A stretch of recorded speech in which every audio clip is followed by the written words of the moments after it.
can provide the right relief to households today and then provide the right relief also to households in the future and state and local governments in the future, that will be essential to getting a full recovery.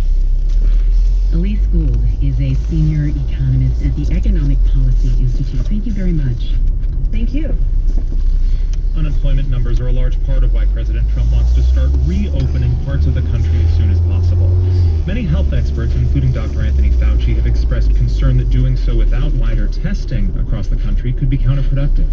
If you start pulling back on mitigation, physical separations, there will be infections. The real proof of the pudding of the success of this reentry is how quickly and effectively you identify them, you get them out of circulation, you give them care where needed, and you do contact tracing so that you don't have a beginning of a peak. To talk about where testing fits into the conversation about reopening the country, Margaret Hamburg joins us now. She was New York City Health Commissioner and head of the Food and Drug Administration. Good to have you back here. Thank you. Appreciate being here. How much higher do testing levels need to be before it's responsible for leaders to start reopening parts of the country? Well, we really do have to have a very significant increase in testing. This is absolutely fundamental to a thoughtful, safe, and data-driven reopening. We all want to get back to life that resembles in some way what we knew before, but until we have better testing to detect the path and penetration of this novel coronavirus in our communities and across the country, until we can really understand the contours of the epidemic, until we can really identify those who need to be isolated because they're infected, do the contact tracing, as Dr. Fauci was saying, and quarantine, we cannot safely do this. I know you say we need more testing, and it's going to vary from one part of the country to another, but are we like 50% of the way there, 90% of the way there? How much more are we talking about?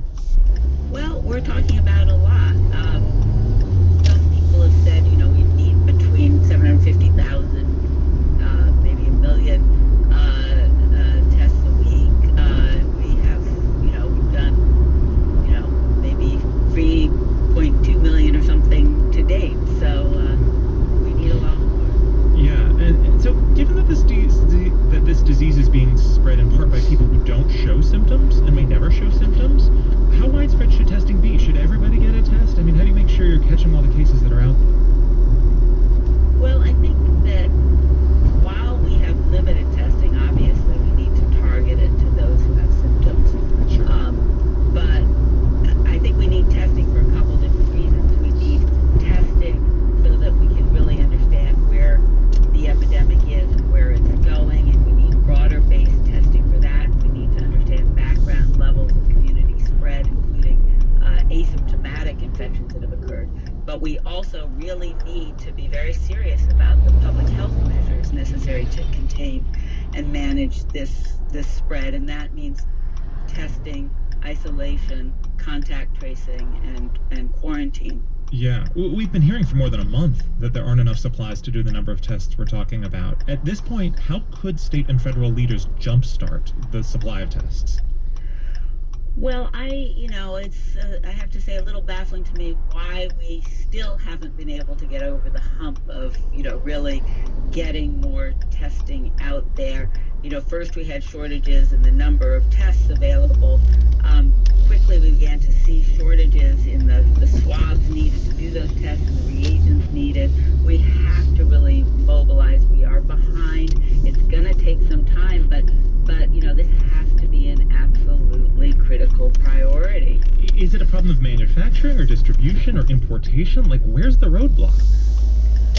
Well, I think it is a problem of manufacturing at this point. Some of it is distribution. There are resources in places that don't need them and not where they need to be.